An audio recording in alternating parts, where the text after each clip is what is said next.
হ্যাঁ, কি করছো? আমি পিঠা তৈরি করব। আমি চাল বেটে পিঠা তোমার জন্য বানাবো। দেখো আমি পিঠা বানাচ্ছি। কি পিঠা বানাচ্ছো? আমি তেলের পিঠা বানাচ্ছি। দেখো পিঠাগুলো, কিভাবে বানাচ্ছো? এই না দেখো কি সুন্দর হচ্ছে পিঠাগুলো, ফুলে ফুলে টেপা টেপা হচ্ছে। দেখছো কত সুন্দর তাই? পিঠা? হ্যাঁ, তবে দেখেন তেলের পিঠা কিন্তু অনেক ফুলে ফুলে টেপা টেপা হচ্ছে।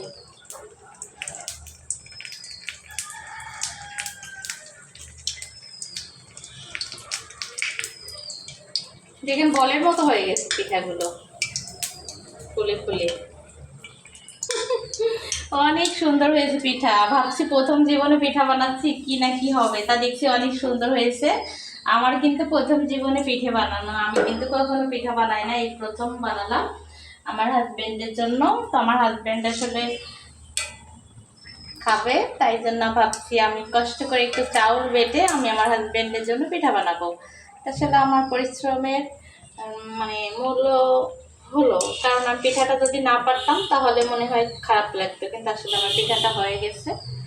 তো দেখেন পিঠা কয়টা বানাবা? আমি এখানে যতগুলো আটা করেছি চাউলের, হ্যাঁ আমি পুরোটাই পিঠা বানাবো। পিঠাটা দেখাবার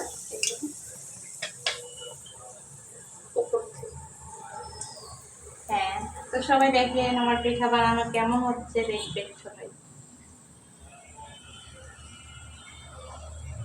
পিঠাগুলো ফুলে ফুলে টই টম্বর।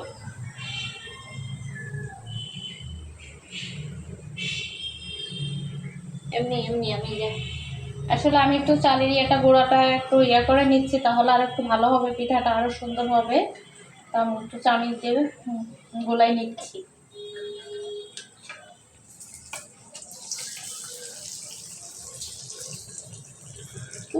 অত কাছেতে নাই কখনো ভিডিও।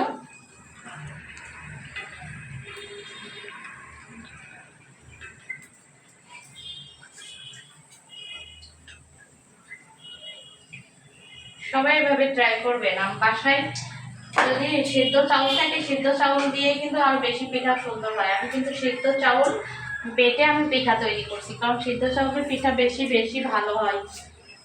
আমি কিন্তু এখানে 2টা ডিম ভেঙে দিয়েছি আর গুঁড়া দুধ দিয়েছি, সব কিছু অ্যাড করে দিয়েছি, দিয়ে তারপর আমি পিঠাটা তৈরি করছি, তেলের পিঠা। আর চিনি দিয়েছি।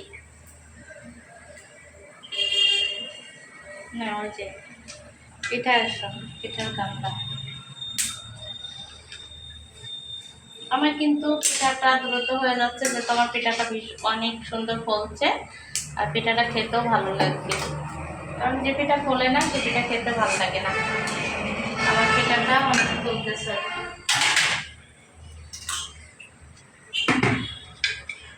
তো দেখেন আমি কিভাবে গুলাই, আমি কিভাবে গুলাই নিচ্ছি, কারণ চিনিটা জমাট বেঁধে থাকতে পারে।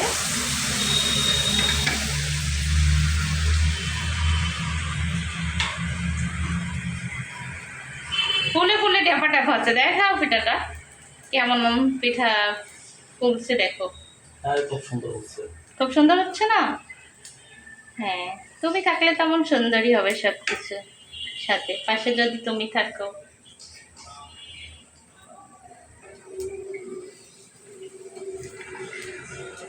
আমার হাজবেন্ডকে আমি ভীষণ ভালোবাসি, কারণ আমার হাজবেন্ড, আমার কষ্ট হলেও আমার হাজবেন্ডের জন্য আমার যেটা বলে আমি সেটা রান্না করে খাওয়াই। কারণ আমার হাজবেন্ড অনেক দূরে থাকে, ও বাংলাদেশে এসেছে, তো ওর জন্য তো আমাকে কষ্ট করতে হবে। সে যেহেতু আমার জন্য অনেক পরিশ্রম করে, তো আমাকেও তো করতে হবে, তাই না?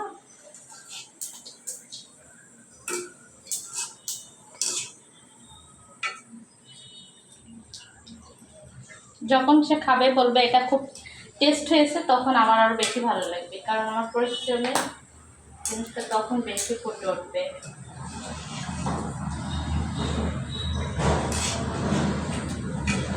বেশি আবার লাল হয়ে যাচ্ছে, লাল লাল করবো। হুম। হ্যাঁ, হ্যাঁ। বেশি লাল হয়ে গেছে। আচ্ছা, এর ভিতরে আমি একটু সেকে দিব, যেহেতু কালো এই যে ময়লাগুলো আছে, গোড়ার ময়লাগুলো। দেখেন আমি একইভাবে পিঠাগুলো গোলাই নিচ্ছি, এবং ওই পিঠায় ধরো সবই পিঠা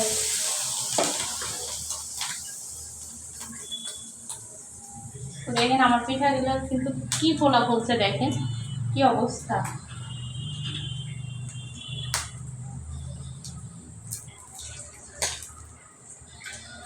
ফলে ফলে এই সেই টেপা টেপা হচ্ছে।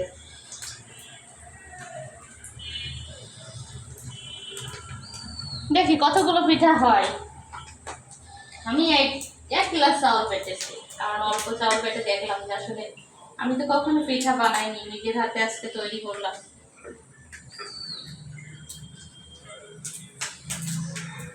নিজের হাতে বানানো একটা আলাদা মজা আছে, আমি এখন বুঝতে পারছি যে কতটা মজা। প্রিয়জনকে যদি নিজের হাতে কিছু তৈরি করে দেওয়া হয়, খেতে দেওয়া হয়, তো ভীষণ ভালো লাগে। আমার সেটাই মনে হচ্ছে, অনুভূতিটা কয়ই হলো।